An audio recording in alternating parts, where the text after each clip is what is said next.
In a world of limitless opportunities and countless challenges, the choices we make manifest themselves into the very roads that guide us. And the tribulations and triumphs that shape, weather, and bind these paths together are the very essence of what makes the world such a beautifully strange place.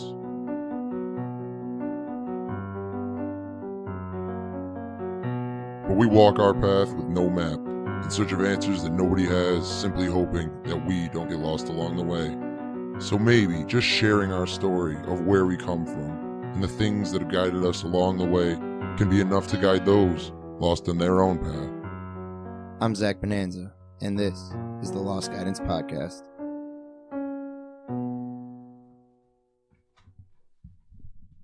That's right, folks. It is the Lost Guidance Podcast. And as you know, I'm your devilishly handsome host, Zach Bonanza. And, all right, I'm just going to say this. I hope this episode goes better because the last guest I had, we got halfway through the episode and found out it didn't record any of it. So it looks like this one's working, and let's have our fingers crossed. Folks, as always, the stories that I'm trying to bring you are stories of somebody who just found their passion and found their own grit in life and doing what they love, to the point where they're happy doing it, and they've made a true journey, a true fundamental aspect of their life out of it. And so today I'm joined by the great Adam Schloop. Thank you so much. Wait, we're supposed to be happy doing what we're doing? I guess that's subjective.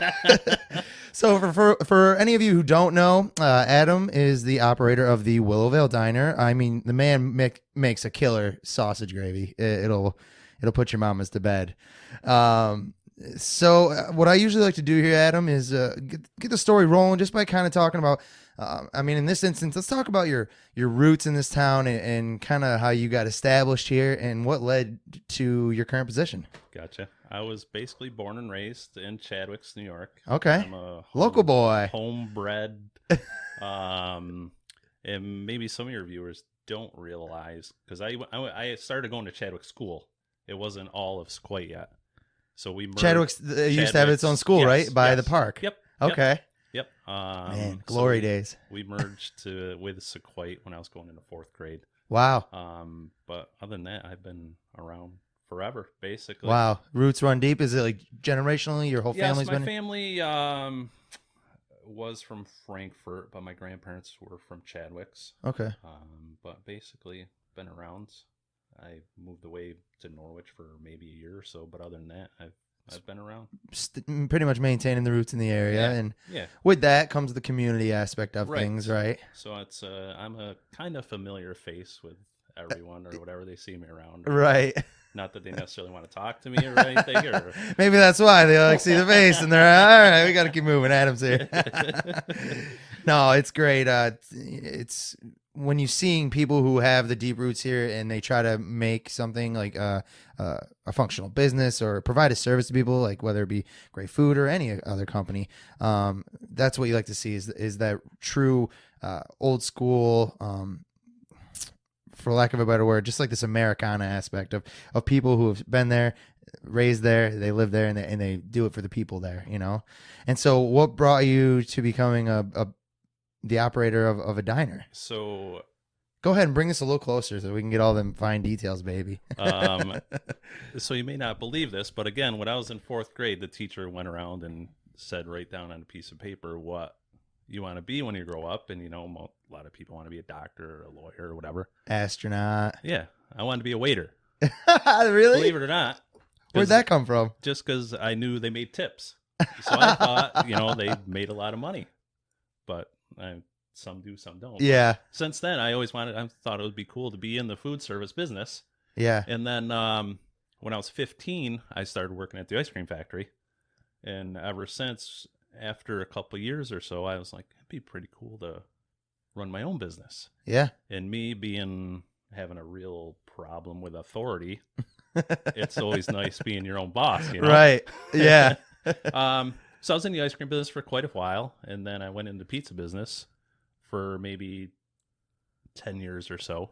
And then I came back to the diner and got offered the diner, so I couldn't pass it up. So it was already functioning as a diner, and you kind of took it over as new Yes. management. Yes. was there a bit of a rough transition period there? Was it pretty smooth sailing? It was pretty smooth. There's little turnover with the help, but other than that, because I had worked it before, so it's not like it was a new face coming in. Right. So it was kind of like almost people didn't know right away. It was just, all right, so it's new management. Oh, like, whatever, you're so here a little more often, aren't you? Right. Oh, I get it now. Oh, okay. Yeah. But that's pretty nice because you're almost able to just keep the cogs turning and Right. nobody felt Right. like it was all just Right. All I got to do is not screw it up. right. And did you find that was an easy task? Or? Not necessarily. It's not all fun and games or whatever, but Right. the working aspect is easy for me. Yeah. The physical, it's just the behind the scenes, I guess the ownership type thing, Right. with the insurance and all the aggravation and the stress that come along with it. Right. That weighs on you. Absolutely. And I think in any industry, especially when you're trying to, manage it yourself or start your own company, we had Taylor English on of English Contracting talking about very similar kind of paralleling themes there. And I think anytime you start getting into the logistics of it and how you're keeping these people happy on a budget, you know what I mean? It becomes tedious almost. So did you find you were just kind of a natural for the service industry at a young age? It seems like it. Right. Just because I just don't know if I could ever be like a 9 to 5 person. Right. That I could just sit at a desk and kind of talk on the phone or be at a computer all day or whatever. It just seems like, and to me, I've always worked weekends also in an early age. So it's just always. It's natural for me to work on a weekend. Yeah. Yeah. So it does, like, all these other people are like, oh, how can you work weekends? I'm like, it's all I know. I just do. Do you not? You're like, you tell me you don't? Right. You're telling me I'm not normal? You're not normal. Yeah. Is it, obviously anybody who knows you, you're a happy, fun loving guy. Is it that interaction that you enjoy or? I guess. Or not enjoy sometimes? I guess. It's tough sometimes because from being from those people that haven't been in the diner, it's an open kitchen, right? So the grill's right. You're watching to make your food right there, Yes, folks. yes. Doesn't get much better, which is cool for the customers, right? Not so much for us per se. Yeah, right? Stress. I can Right. imagine. Yeah, I mean, because you got to deal with everybody. Right. If say there's a complaint or whatever, and it's a closed kitchen, at least you don't necessarily have to be in contact. You can kind of use a middleman, a waitress, right, or whatever. But right. You're right there. You can't hide from everything. Yeah. Anybody. Yeah. There's no And middle then ground there. When it's busy and you got people sitting right behind you that still think they can bust your balls while you're doing it. You're trying to concentrate and they're trying to bust your balls. It's like, right. And then you're trying to make some person who just walked in for the first time happy. Yeah. It's like a magician trying to do tricks with the diagram right next to him. So, I can see there's probably a lot of pros and cons when it comes to dealing with people, but being in the, at the ice cream factory and then where were you making pizzas after that? I went to, I was up in Barneveld and then Holland Patton, and then I worked at Tony's, a couple different Tony's for a while. So getting a little bit more of that waitress or waiter desire that you had as a kid kind of thing, the serving people, and you're starting to find your grit in it, or? Yeah, it's good. It's good. It's good in the sense of. Well, again, I guess I'm not a wicked talkative person. Right. But you kind of have to be in that atmosphere, Absolutely. 'Cause, again, with me, I'd rather be the guy behind the curtain doing everything. Right. And then having someone else take the credit for it, Yeah. I'd rather have someone else have the face of the business and then just have me in the back. But can't do that. Right. Yeah. It's a little tough when you're trying to run it. And like you said, the open kitchen feel to it. Yeah. So what were some of the challenges, like things that you had to overcome when you started getting into this? Because obviously, like you said, somebody who's a little on the shyer side, to have to break those boundaries, that's probably challenging, right? It is because it's weird because I'm kind of an introvert. Yeah. But I have to portray myself as an extrovert, you know? Right.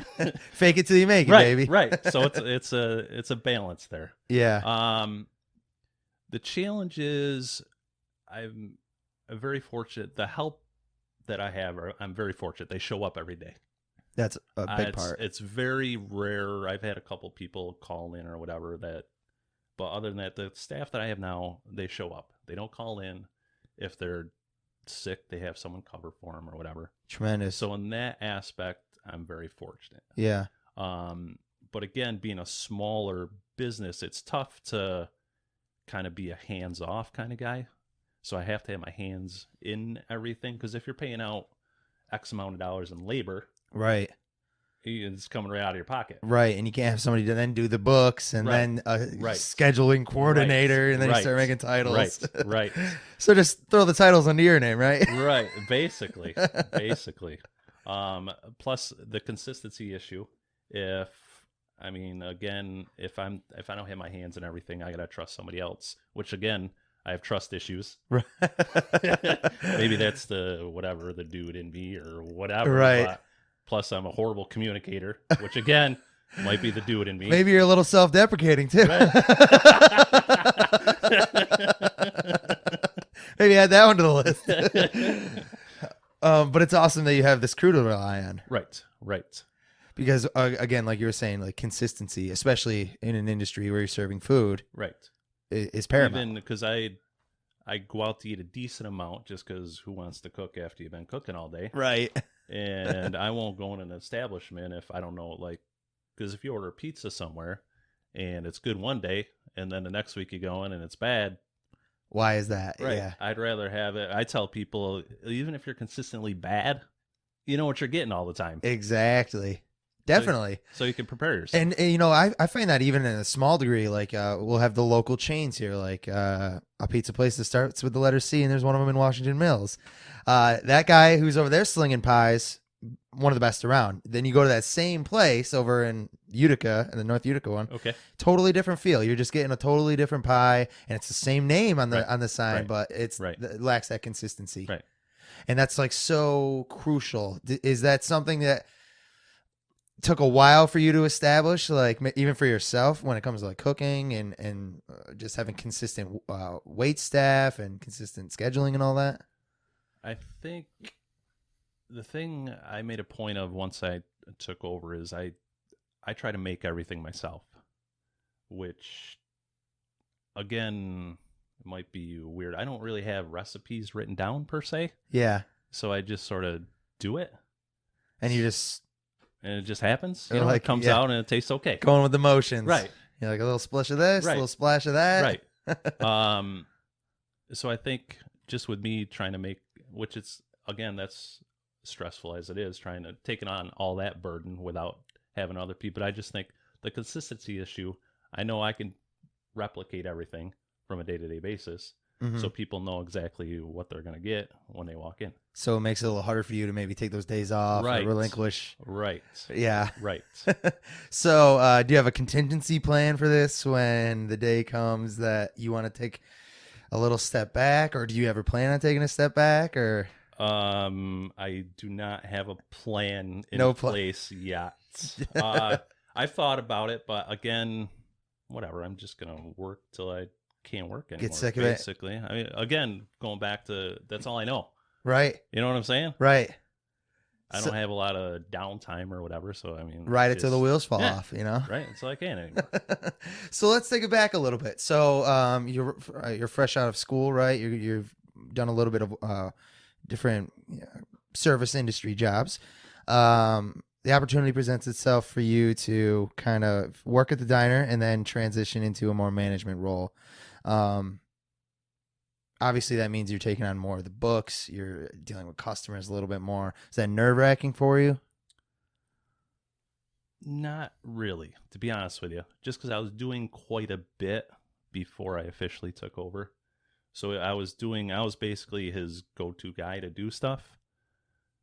But the bad thing is I don't have myself. Right. I don't have the go-to guy. So I'm still doing my stuff plus the owner stuff, you know? Right. So it wasn't too bad of a transition. It was just more work, more bogging down work, for lack of a better word or whatever. And sometimes, when you take off a little bit of a big bite, you might think it's a little overwhelming. But I mean, look at how the years have rolled and how you've been just solidifying your ability to do these things.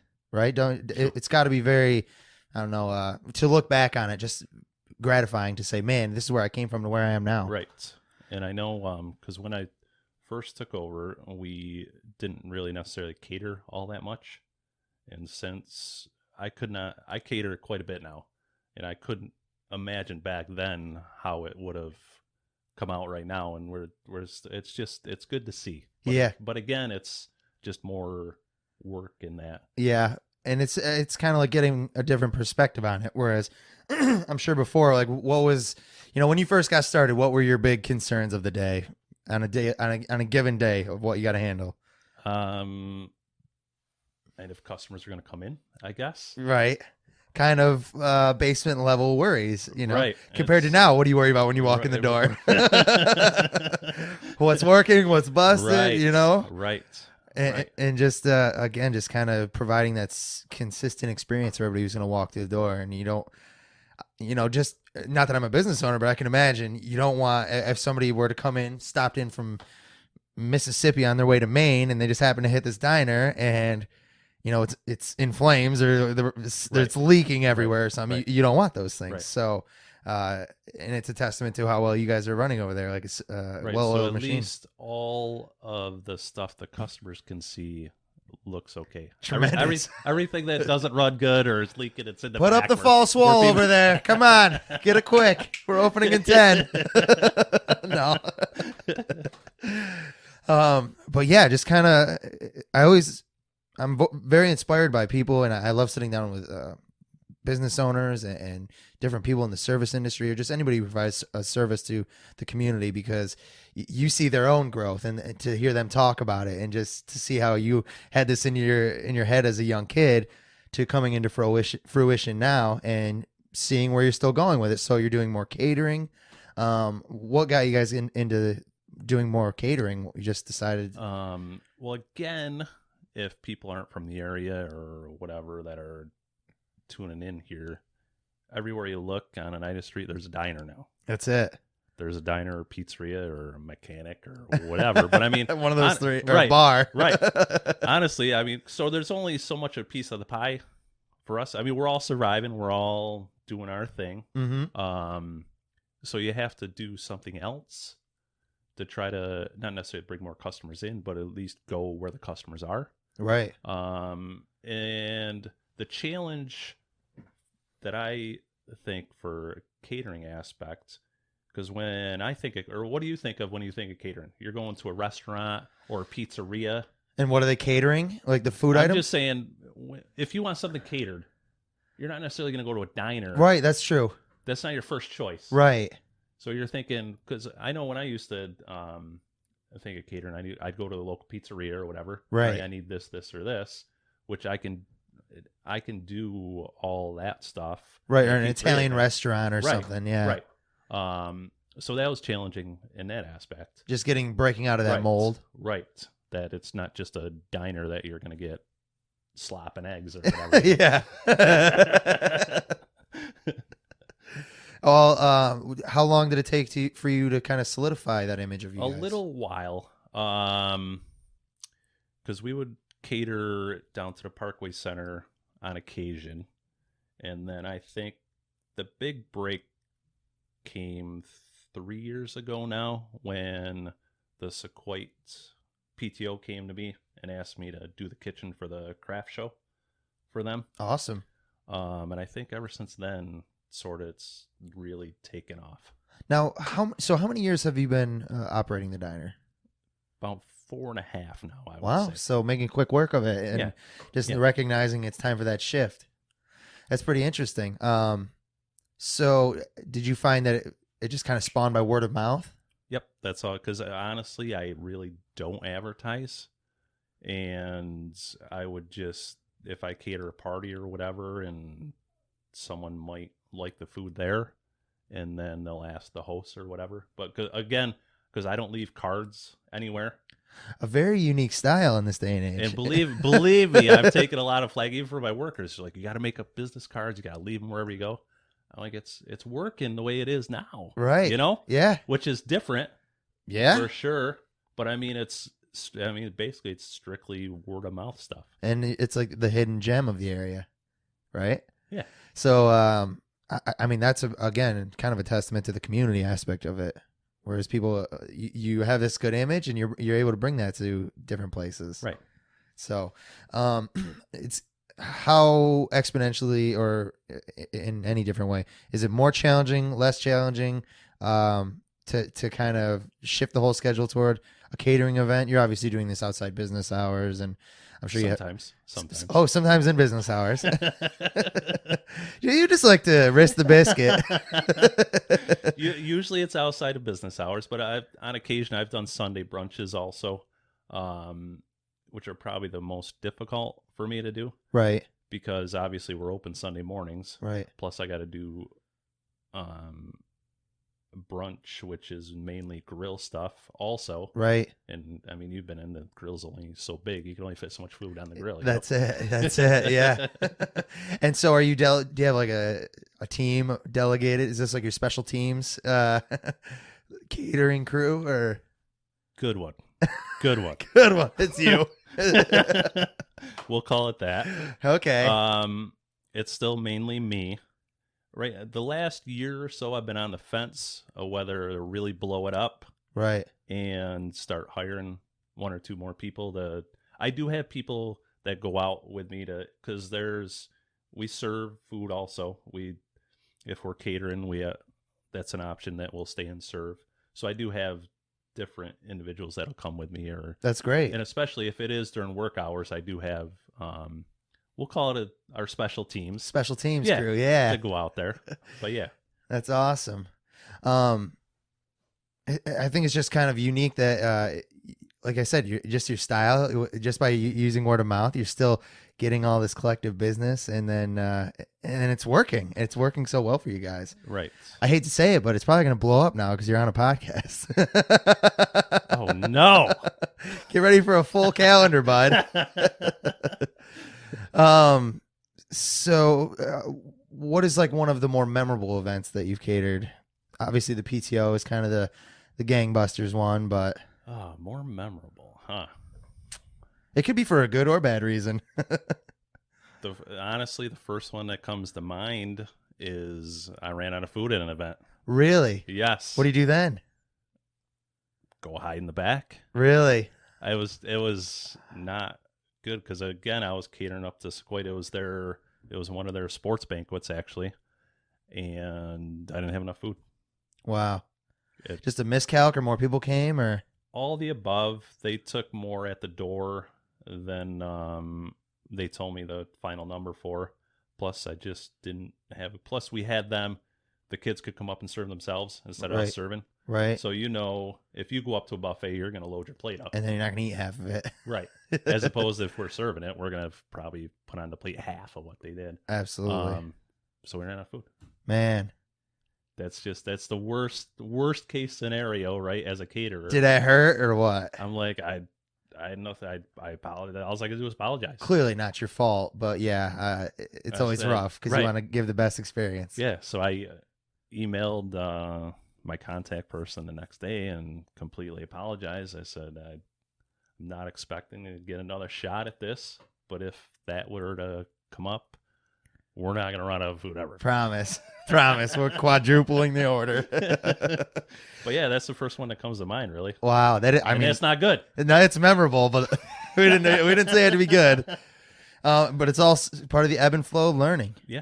And just getting better with it. And it's very inspiring to see you guys rolling with the punches, and then you're bringing more options to it. You're like, all right, just going back, saying like, all right, this is going to be the diner. We're going to be running at this hours. All right. On top of that, we're going to throw in some catering menus. And then we're going to add these options. Then we're going to, we're going to also serve it if they want to. And you're bringing, and so when people start looking through it, and like I said, the hidden gem of the area, they get your number, they check out your menu, they see your options there. And I think do you find that's probably some of the stuff that's keeping these people talking? Yeah, definitely.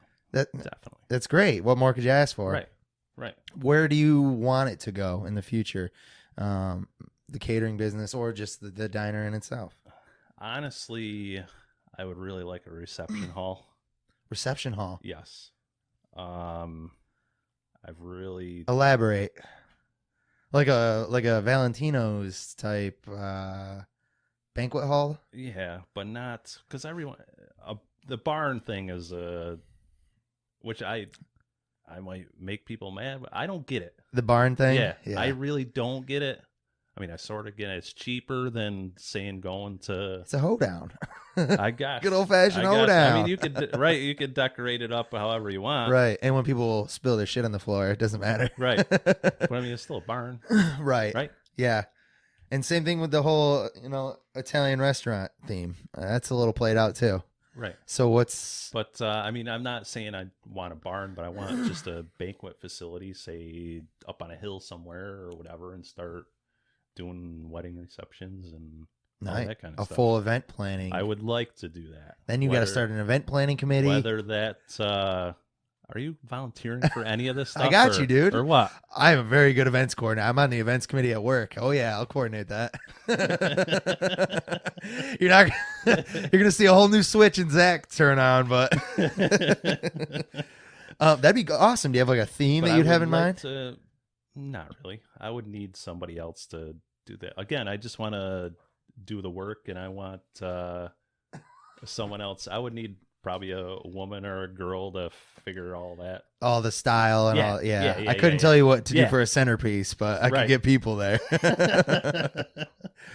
I mean, there is so much more going into it when you take on a banquet facility. Obviously, you sure you want all that? I don't necessarily know that. Plus, you got to think about when you're doing a reception hall like that. You got to think about alcohol, Right. which is a totally different monster. It's a and all whole that. demon. Yes. Yeah. Yes. And just kind of it goes back to the delegation of labor. Right. And again, I'm not necessarily getting any younger, Right. so the ambition level isn't necessarily what it used to be. Yeah. So maybe I do need to take on a guy like you that is a young whippersnapper that'll You let me know. just take it all over and I'm tenacious. make it happen. Oh, that's great, man. So I forgot what we were talking about before I got on that whole tangent. Some of like your best catering moments. What are so like we were talking about, you run a lot of different facets of the company. You're behind working on the books. You're dealing with disgruntled and happy customers. You got people rousing you on the bar right behind you while you're cooking. Is there ever a time where how do I put this? Obviously it's worth it. That's why I stick with this style. It's a unique type of experience when you go and eat at the diner, right? Is there ever a time where you think maybe this is too much? Maybe we should change it up a little, or are you sticking to it? I do just because. So outside looking in, if you own your own business, you're making money. Right. That's what people think, Mm-hmm. and that's not necessarily the truth. There's because there's slow times, there's busy times. Of course. And a lot of times I don't like to sit down and think. So people get paid per hour, right? So if you figure out what I make per hour, it's very little compared to somebody else, Right. So I don't try to think about that. Right. But my pile is a decent size at the end of the week, Right. whether I put in 70 hours or not. But as opposed to someone putting in 40 hours and their pile is maybe the same size. So tell me who's smarter. Right. Right. Yeah. But you get out of it what you put into it, right? True. It's like your Very baby. True. Very true. So you have kids? So yes, just let me go back. Yeah. So again, do I think about sometimes, all right, would I rather do something else? Yeah. Sometimes I do think about that. But again, what brings me back is the Willowvale Diner. That's Like, it. I own the Willowvale Diner. Yeah. It's like, it's legacy type stuff. That's it. How long has that establishment been there? It's been there quite a while. I would say at least 60 years or so. 60 years. I would say so. Oh. So as far as I can hang on I can cement myself in the Willowvale Diner legacy. Yeah, in the history books of the town. Not just a little earmark, Right. A couple chapters in there. If you had another option, what would you be doing? I don't really know, to be honest with you. Yeah. Because it's all I've always done food service. I've coached for a little while. What did you coach? I started out coaching my oldest son's ASO soccer team. Okay. When he was maybe 6 years old or whatever, because I showed up at one of the practices and they had a kid coaching or whatever. I'm like, they're not doing anything. Let me coach this team next time. Right? Yeah. So through that, and then I coached a little junior high sports or whatever, but it was soccer and basketball, and I coached 1 year of softball, which I really don't know a lot about baseball or softball. Yeah, I don't know. They needed someone, so It's funny. My last guest, who was just here, is he works as a scout for a professional baseball team. really. He's like a low end scouting associate kind of thing. But yeah, up the ladder, he works for is a major league team. Really? He told me I can't say the name of the team, but yeah, I know which one. That's cool. It's very cool. Just ironic story. But Yeah. so you have kind of an underlying love of sports and all that too. Yeah. Maybe start a sports bar and grill, or I'm just spitballing I know, ideas. I don't want to work later in the day. I don't want to. I know, right? Work till 2:00 in the morning. That's just crazy these days. Is that one of the things you enjoy? Is the hours, kind of getting out early, and because you guys go till like what, 2:00, right? 2:00, close to 2:00. By the time we get cleaned up, it's usually about 3:00, and I'd say we have the rest of the day. But again, I'm up at 5:00 every morning, so it's not like there's a lot of day to enjoy because you got to be in bed by 8, 9 o'clock. Yeah, right. And you're probably pretty whooped. Otherwise, you're a zombie the next day. Yeah. So yeah, going back to what I was saying earlier. So you have kids, right? I have 2 boys. 2 boys, and I know one of them works for you. Yep, The other one does not. Right. You have one that's favoring the business, one that's shying away from it? So the oldest, Tyler, is more like me, and the young. Oh, you don't say. And the youngest is more like his mother. The thing with Tyler, okay, since he was about 3 years old when my kid's mother was pregnant with Brandon, I had Tyler up in the pizzeria I was at, basically working with me. He'd clean something or whatever. So he spent a lot of time with me. And again, by just talking to him, he spent a lot of time. Yeah, you don't need a DNA test there. Yeah, you two are related. Whereas the youngest, I didn't spend that time with him per se in the business. Right. He's a senior in high school now. Mm-hmm. He wants to get into animals. Kind of wants to get into zoology or something. Very along cool. Those lines. Yeah. He's worked a few times for me, and but again, he's not wicked into the food service. Yeah. He would do it just for the money, but it's not something he's passionate about. Mm-hmm. He's more passionate about animals, so more power to him. Exactly. Follow your heart, right? Right. And some people, like yourself and like Tyler, you guys have a knack for just speaking with people. And Him more than I. yeah, he is he's a social butterfly. Now that's more of his mother in him. Yeah? For sure. Is For it? sure. You guys yin and yanging there. That's great. You got to be pretty proud. And he used to be the shyest kid. You wouldn't believe it now because he wouldn't talk to anybody. Really? And it seemed like ever since he started working at the diner, and it kind of subjected him to life and people, because you can't avoid talking to people. Yeah. You know? Yep. Even though I try, trust me, all the time, you just can't do it. But he loves it. He comes in, says good morning to everyone, and it's kind of like structure. It's like you Yes. have routine. Yep. You have people coming in who are the same. You kind of get familiar with them. I used to be a waiter. really. I used to work at the Presswick Glen.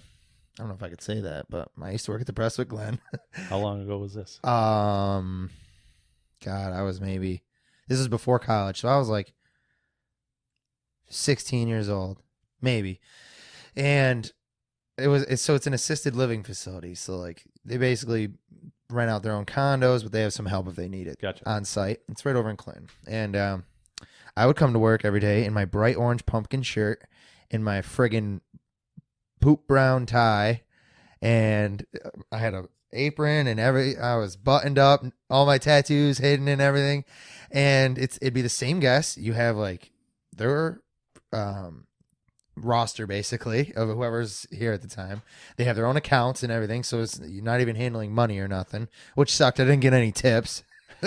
The one reason you decided I didn't get any of it. But it was just like, again, that structure. It's like every night I could, and I'm going to change their names, but I could tell you a few of their names and exactly what they wanted to order. But like, I'd be like, oh, these 4 girls come to sit together. The one of them drinks just hot water. The one of them drinks chamomile tea with honey. The other one drinks an Arnold Palmer with unsweetened tea. The other one drinks a Pepsi with no ice. And I'm like, before they even sit down, I got it, And I'm like, hey, how's it going? And before long, I was only there maybe 6-8 months. You know exactly their life story, who their kids are, Right. And so I'm sure Tyler kind of got, and you as well, get something out of that with your community, right? Yeah, definitely. It's nice to learn about people. I guess the flip side that's bad in a way, because so we see the same people coming in every day. Mm-hmm. And we see them age also. Oh, yeah. Yeah. Because, I mean, our base clientele is probably over 70 years old. And you just sort of watch them get old. Wow. I didn't even think about it. Not to be depressing. No, I 100% agree. It happens, And it's these people who have been in part of your community for so long. Right. But it is nice to listen to their stories. Yeah. A lot of people, I frequently go eat by myself all the time, and I see a lot of older folks doing that there as well, and I think it's liberating and just kind of you don't need somebody to go have a meal, and so when they have that sense of community, I feel like that's doing a lot for them to be able to get out and go talk to the guys at the diner. Right. At least. All right, so say they live by themselves, right? And they'll go somewhere to eat. And if they're going to, say, the diner every day, they get familiar with people. At least people are going to say hi to them. Exactly. At least, they'll brighten their day just ever so slightly. Yeah. And then they can go back home or whatever. But at least it gets them out of the house. And they know the atmosphere that they're expecting. Yeah. And it goes, again, to one of the underlying themes we got here running, obviously, is consistency. Right. And the experience you guys offer consistently, which is awesome. Which goes, which is a shout out to the wait staff also, because they're an extension. Because they interact with the customers much more than I do, and if they create a pleasant experience, that makes them want to come back also. Absolutely, that's awesome. Do me a favor, because I'm noticing it's getting dark out all of a sudden. You want to hit that light? It's right other side, string right there. Up, nope, to your right. There's a string touching your hand right there. That's I got it. Yeah. Lights on, folks. Maybe. Oh yeah. We got her. Oh yeah. Welcome to the After Hours show, ladies and gents. So, man, we're kind of touching on all the topics here. So, do I get to ask any questions or no? Oh hell yeah! No, most people don't have questions for me. Really? Hell yeah. Fire them off. Well, I'm just saying because I didn't do any research whatsoever. Oh, me neither. I just wing it. Have you not seen my note list with you gave me a notepad. You said write some stuff down and sure, fire away. So I don't, because although you come in a good amount, I don't know anything about you. All right, my name is Zach Bonanza. I was born amongst the tide. No, so I was born in Utica at St. Elizabeth's. My dad was a mortician for a while, so we moved up to Vermont so we could embalm bodies at a funeral parlor. Then How old were you? 3. Oh, so you young. I remember seeing my first body very young. At a first dead body in a casket. It was very young. I don't know. You didn't get to put makeup or no, I didn't. Right? Maybe he did. I don't remember. I don't know. So we came back. I must have been like 4 or 5. I was still pretty young. Lived with my grandmother in Whitesboro for a little bit while we settled out. Dad got a job working locally. Then he went back, got his nursing degree. So my family's basically plants in Valley Place, right off Oneida Street, and then we moved to Clayville, and I spent like 12 years or so there. So quite graduate, and pretty much in the area for my whole life, but then got pretty sick of it quick. So I graduated high school my junior year. I doubled up and graduated early. So I was like, went to college at 17, went to Alfred State. And wow, giving everybody who wants all the details. Who would have guessed you were that smart? So you're like a smart. I'm an intelligent person. You are. Yeah. You don't come off like that though. Hey, thanks. I mean, I don't want to be rude, but no, you just. I don't right? try to seem brainy or anything. I'm just. But you are. Hey, yeah. I consider myself intelligent. Yeah. Gotcha. Yeah. So I go to Alfred State. It's like 3.5 hours away. It's like an hour south of Rochester area. I get a 2-year there. I graduate cum laude. And then I come to UC and I get my 4-year degree in biological psychology, and I graduate cum laude there. So near top of my class. And in the meantime, I have like a whole assortment of jobs. Like I said, I was a waiter before. Then in my summers between college and coming home from Alfred State, I was doing asbestos air monitoring. So I would measure the air qualities outside of asbestos project zones, which is basically I would set up something that would suck air, and then I'd watch DVDs for hours. That was a pretty sweet gig. And then I come back home. I moved back home officially. While I'm out at Alfred, I'm working at a halfway house. I'm 18 years old, and I'm watching over guys who are 18 to 65 years old. So I start getting my first taste of the real world, start realizing like where I want to go with my life. And it's in like this something pertaining to substances, like substance abuse or substance management. So I get into the halfway house there, and it was just like an eye-opening experience. First time I ever got just genuinely duped by a recovering addict. He told me one thing and blatantly lied right to my face, and I 100% believed him. And then 2 days later, I found out he was full of shit, and he got kicked out of there. And I was just, the real world hitting me. A lot of good experiences coming out of stuff like that. So it's while I'm out there, I just realized that Alfred's a very, very, very small town, and it just wasn't a lot of potential opportunity. And I was like, all right, I kind of want to change up my degree here and what I'm doing. So I thought I wanted to go into the more science aspect. So I go back to UC, and I go for, like I said, biological psychology, which is two big words for very simple explanation. It's basically like, if you have like say I had schizophrenia, rather than saying it's caused by whatever medical degree, you could say like, being in this environment and having this genetic predisposition, these are like the biological factors for why you have this psychological issue, So I'm like, wow, this is a really awesome thing. In the meantime, I apply to this place called, I don't even want to use my work name, but I apply to a laboratory in the area, and I get in there in a low entry data position, just crunching numbers. Very quickly, I realized I was damn good at it, so I was just putting out like a lot of data really fast, and they noticed, and I was pretty accurate, like 99% of the time. So I move up to a new position in there, and then get my degree, and then I just moved up again, so I'm now a scientist over at the labs, and started realizing somewhere along the way that I wanted to do this podcast. Like a couple years ago, it was just a brainchild. I love to talk, clearly. I'm no shy person, and something that I was talking about with the last guest, I'm absolutely not afraid to just shoot my shot and just see if I can't have somebody come on. And that's what this all started with. Started thinking of ideas, and then I was like, wow, I feel like I got something good here, and then just execute. Start reaching out to people to start creating designs, and people to make banners, and people to publicize, guests to have on, and here we are today. That's the long short of me. Good. Yeah, so I'm a multifaceted man. Okay, gotcha. I know. For all the years that I've known you, I never really just get to sit down and talk. Because again, at the diner, it's just small talk or whatever, and you go on your life, and I go on my life, and hop on the old hog, and I'm out of there. Absolutely. No, and that's one thing.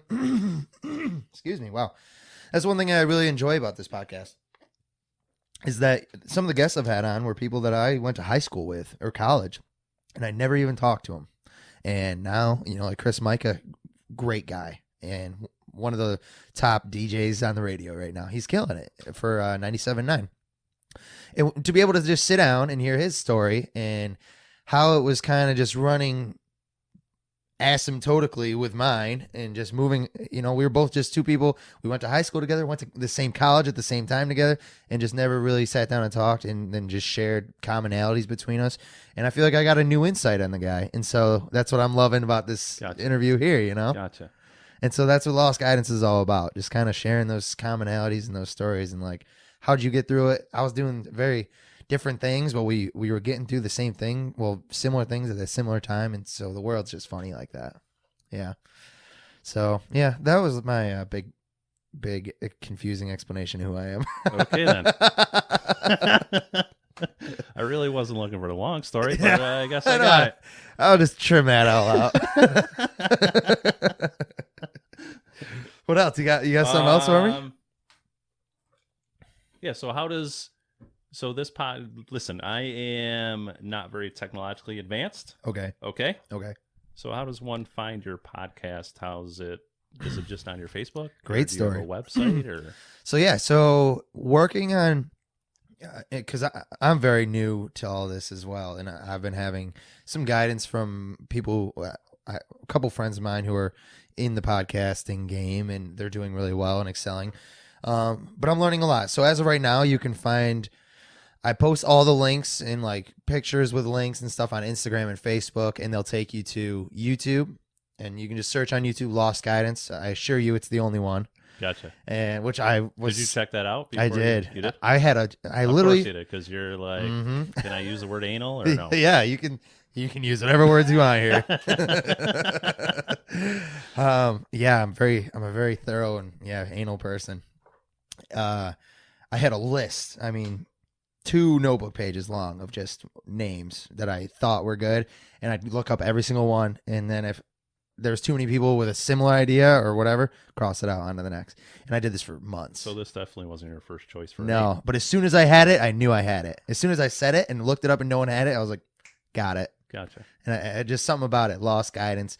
It's a conundrum, Like, how can you be lost and give guidance? Like, we've all had that. Like, I don't know what the hell I'm talking about, but people still listen to me. You know what I mean? So you can go to YouTube, Lost Guidance or Lost Guidance Podcast, and that'll give you the video, which you're all watching, or if you're listening, it's because you went to SoundCloud. So SoundCloud's like, it's kind of like Spotify, but it's not quite. So you can just go, it's just like an app, or it's online, and you'd get the audio version. So for people working or running around or in your car, you can just pop it on, and that way you can like lock your phone, because you can't do that with YouTube and all that crap. So a couple different options. And then I'm working to get it on Apple Podcasts, on like I said, Spotify, on Stitcher, all those podcasty sites. So that's my goal in the years to come. Got to set goals. So you're kind of... So being a scientist just doesn't necessarily do it for you. No, I'm not getting my rocks off anymore. Gotcha. There's just something, I feel like when you have a hobby and it becomes burdensome or something, it's lost its value, like why even do it anymore? Right. This is one thing where sure, there's points, I'm stuttering like a son of a bitch today. There's points where you get burnout. And last season for me, it was, I had 4 guests in a row, different people, all cancel on me. And so what I learned very early on was I was setting live dates, like tune in live Sunday, hoping people would come chime in and watch it live. Yeah. And then when you have to back out 4 weeks in a row, you kind of look like a dummy. Right. So here we are, a stockpiled. I have 8 episodes stockpiled, just waiting for release and editing and stuff like that. And it's all learning, because I was just feeling bummed at the end of last season. I was like, man, am I not doing it right? Do people not want to come on? But it wasn't that. It was just, you got to take yourself out of situations that you feel like you're losing to. And that's what I felt like I was losing the podcast. Views were going down, and you just got to revamp it. So opened it up, new banner behind here, new kind of transitions in the show, new guests, and just kind of going with it, And like you said, until I don't want to do it anymore. And this is what I know. So, Gotcha. yeah, it's the whole podcast thing is definitely a weird enigma coming up in the world. It's like out of nowhere, just people want to hear each other just talk, you know? Like, I don't know if you watch like Joe Rogan or you know who he is at all. I know who he is, yes. I mean, out of nowhere, he became like the president of the internet because the guests he has on are just astounding. And he's just some guy, you know, for all intents and purposes, probably shouldn't have Elon Musk or Edward Snowden or anybody, Tom Hanks or any of these people on. I don't know if he's had Tom Hanks, but, you know, it's just by virtue of wanting to have conversations with people that he's able to meet these great people. So that's what I find I'm doing. I'm basically Joe Rogan.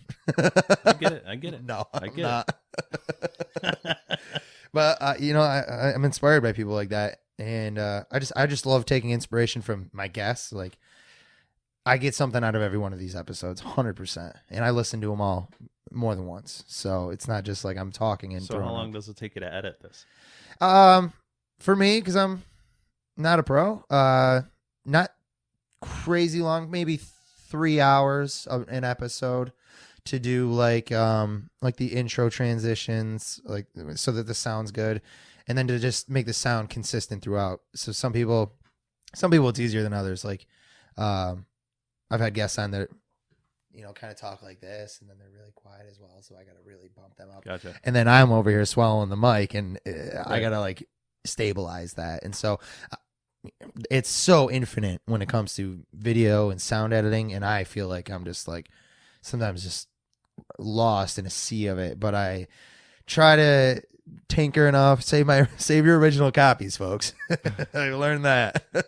You know, and then I'll just edit it and just see what I can do. And there's so much I want to learn about, like making my, you know, so I wrote that intro song that we heard, and that was my voice recorded.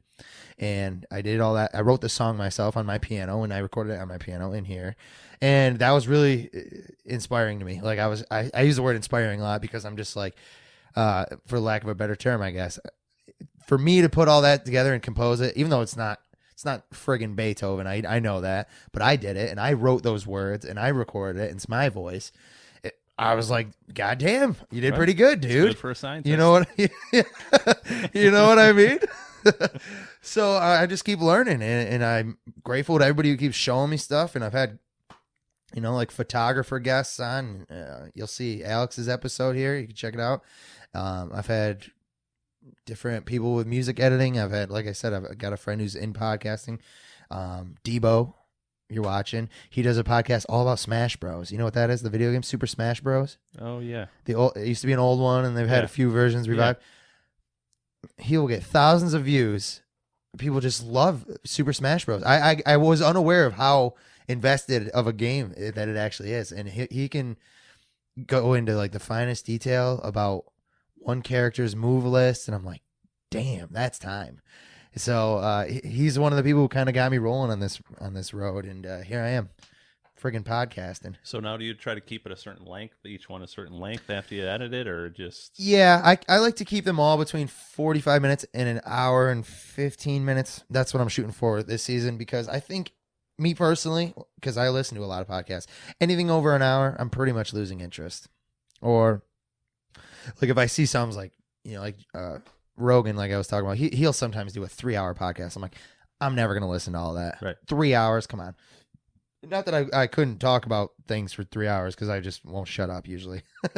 But I think it's a nice digestible chunk, and hopefully, if you guys think it's not, you let me know. But I think it keeps the flow going. I think 1 hour is sufficient to get enough of a scratch on the surface that people want more. They start looking into the person or whatever they do. So I'm sure you'll have more guests at the diner, like I said. I hope anyway. I'm starting to get nervous now. I hope so anyway. I wasn't ready for this. Well, thank you for coming on, because I was so ready for this. And like I said, I'm just super excited to be able to get people in the community on. And, you know, we had another business owner, Laura, of Oh Babies. And hopefully I can get more business owners on, and more community service advocates, and people in the service industry and stuff like that. So it's a busy place. Yeah, I'm sure you have quite the network of comrades along the way. Oh Babies is busy. Oh yeah, it is. They got the focaccias, baby. And she brings that kind of fresh artistic feel to it because she's a very unique and artsy person. Yeah. And so I just like seeing that. We need more of that stuff in our backyard. Especially Sequoia being such a and the whole Sequoia, New Hartford, Mohawk Valley area, really, it's such a centering point. You got people from the North Country come down, people from the city come up, people from the capital come over, Syracuse. It's a collecting point. So I'm a huge advocate for anybody who wants to come on and share their business. So thanks again. So what else? Anything else you got for me? I don't know. Are we out of time yet? Or No, what? man. I don't even know how long it's been. I just figured you had more questions. All right. That's well, you told me to write some stuff down, and so I thought I'd ask you a couple questions. I appreciate it. How many people ask me questions? I don't mind the tables being turned. Really? Yeah. That's all I got, though. I mean, that's all I got. So how old are you now? Are we able to discuss age and Sure. stuff? Or... Go ahead. How old do you think I am? That's the answer I always give when someone asks me. You got to be 28. You got to be 48. So how old are you for real? I'll tell you how off you are on mine. I'll tell you how off you are on mine if you tell me how off I am on yours. You're off by 4. You're off by 4. I'm off by 4 too? Yeah. Really? Yeah. In 2 weeks, you'll be off by 4. You're 32? No. You're going to be 32? I'm 24. Get out. I swear on my mother. You're just talking about college, going to college for like 10 years. No. Or it just seemed like that? Yeah, it's like 4.5, 5 years, but yeah. You're like, you're 32? Like, damn, thanks. Yeah, I graduated with Cassidy. All right. Fine, Yeah. Fine. Yeah. So I you're... don't know. You lost me a little bit when you were talking. And I know. just It's figured- okay. I talk fast. You said you went to college for, I don't know, I thought it was Yeah. 6-8 years. I don't know. Yeah, But it was only 4. It was like 4. It was, All right. yeah, 4-year degree. Fine. So you're 52? You went the wrong way. Oh, Also. now I'm insulting. So 44. 44. Wow. 44. Wow, man. We shouldn't be at a carnival doing this as a game. Nah, we would have lost. Dude. What prize do you want? Yeah, it's Your seriously. Yeah, I don't know. I get that a lot. I like to think I'm mature for my age. I've walked a mile in many shoes, so Gotcha. yeah, it's a testament to how I'm raised too. I think a lot of people these days are very immature because we're raised in a society that's immature, a little bit PC. I was just talking to a customer about that today, actually. Really? Yeah. What about? Just because it was their kids were, because again, time just goes by, and I asked them how the kids were, and they're like, well, 2 of them already graduated college, and one of them's 2 years into college. I'm like, Wow. well, where does the time go? I know. I have coworkers that were, it seems like just yesterday, like pregnant with their kids, and then here they are, little people talking, and I'm like, what? Right. What? Right. It's crazy to see, and I don't Yes. know, especially for you. You got the bird's eye view of the whole. Yeah, so we were talking about, our kids and how they were getting in trouble or what happened. And like, well, we sort of did the same thing but it was a different time then. Yeah. We could get away with stuff that we did, Seriously. But again, getting back to the PC thing, you can't necessarily do anything now. I know, because it's always this. Oh, ha, ha, ha. Right. Yep. Take a picture. Yep. It's like, and it's a little even crazy to the extreme now where, I mean, you think back in the 70s and 80s, kids were smoking cigarettes and weed in the bathroom.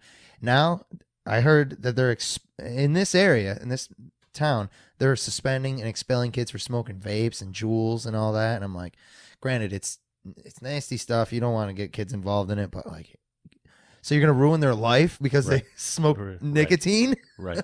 It's like, where are we? The scale has shifted too far one way, I think. So it is. I'm with you. I'm with you on that. it makes me wonder where things are going to go. And you can look at any example of anything, when it comes to the cost of living, the whether it be just emotionally, your status, your name's always on the line, the money you have to afford. It's just like, to maintain a livelihood these days, you have to walk on thin ice. Right. you know? I don't know.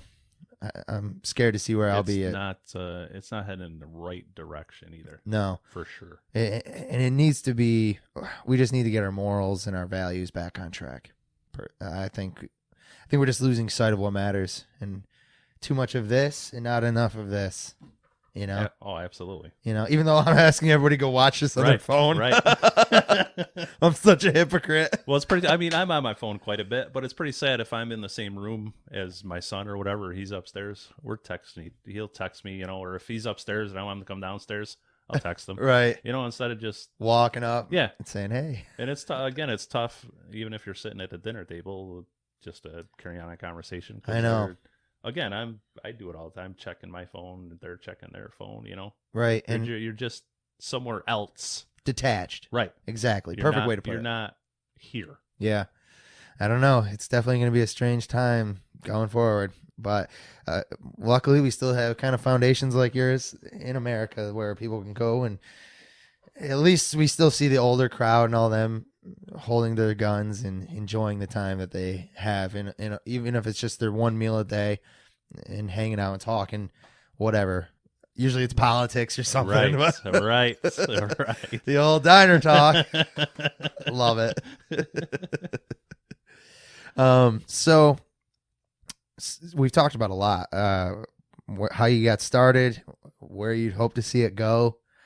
For somebody out there that's either in the business and struggling or wants to get into the business knowing it'll be a struggle, you have any advice? Don't do it.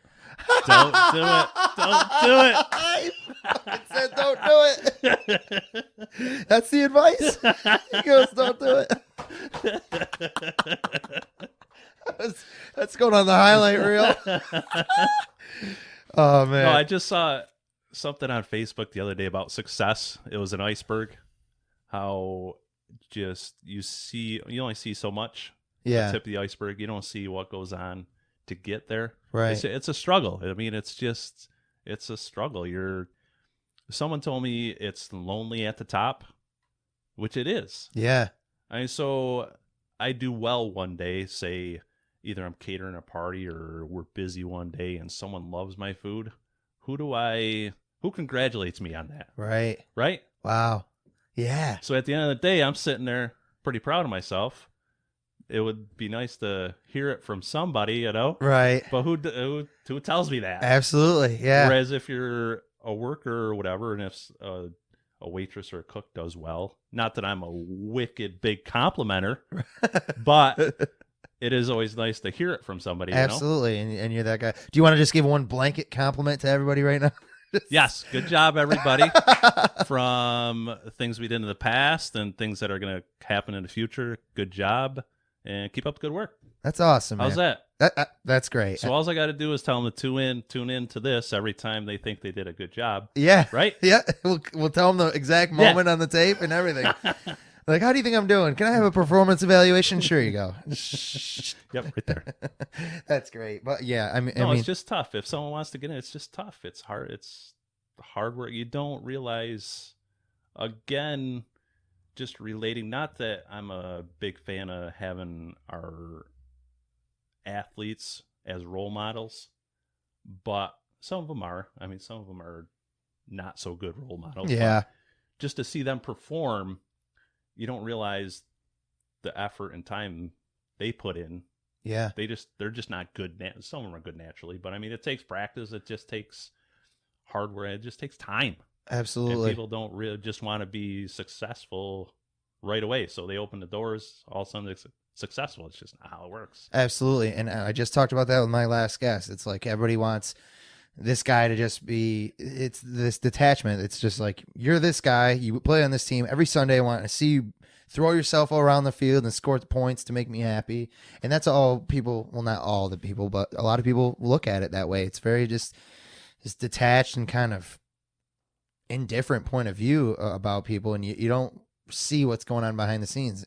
Same thing with a business, I can imagine. It's instant satisfaction people want. Exactly. And I just had a conversation with one of my waitresses last week because I was starting to get into something, doing food for a concession stand. And she's like, well, how much money are you going to make off that? I'm not going to make a ton off it. But if someone comes and likes the food, they'll order it some other time or whatever. Right. You just got to kind of think 2-3 steps ahead instead of just what's in front of your face all the time. That's it. You do a little bit well, but they're regulars now, And I can't even tell you the first time that I ever went to the diner, but I know it was a recommendation of my friends, when I was younger, and it was, go have a burger and fries there or something. Right. And Because you were probably going to one of the other diners in town. I used to work at Jones. As did everybody. Of course. No, I really do admire and just appreciate that we still have places like yours in our town and kind of throughout America. And it's people who watch this show, go give it some support, because that's what's going to keep it going. And it's just nice because, when people go away or they say they move away for 10 years or so, or they come back in to visit relatives, where do they go? The diner, because it's still there. Right. The tried and Still true. Still there. Yeah. And they're like, oh, is Schloopy down there? He's running that thing? And like, till the wheels fall off, baby. Right. Till the wheels fall Till off. the wheels come off the business or come off me, one or the other. Come off these gears. Well, listen, Adam, thank you so much for coming in, man. Do you have any events coming up? Do you want to tell people how to get a hold of the catering or anything like that? Or hours, business hours? Fire them off. We're open 6 to 2 every day, and we cater any type of event. Just call the diner number, 315-737-2201. Ask for me. If I'm not there, they'll take a message. I'll get back to you. And November's busy for me. I do a lot of Thanksgiving stuff, a lot of harvest dinners and stuff like that. Plus the Sequoia craft shows in November. That's coming up in a couple weekends. So. Awesome. That'll be great. And again, just more exposure. So I hope it goes well for you. And you can stay tuned because we're going to set the diner up with a Facebook page here soon. I can feel it. We have a Facebook page. I just don't use it. I was going to say, what is it? Willowvale Diner? Yes, Willowvale Diner. There you go. Go on there and like it. You gotta delegate that. Well, because I do. Okay. But again, I mean, what, 70% of my clientele is over 70. How many of them have a Facebook page? You know what I'm saying? My grandmother's 75. She just got one. Oh. Just got one. Oh. So take that, statistics. Listen, thank you again for coming in. Guys, go out and support your local businesses. That's what this is all about, all right? We will see you next week for another awesome Lost Guidance episode. Until then, try not to get too lost out there. And if you do, make sure you get lost at the diner, baby, in a big old plate of food, that sausage and gravy, baby. All right, we'll see you guys. Have a good one. Thank you.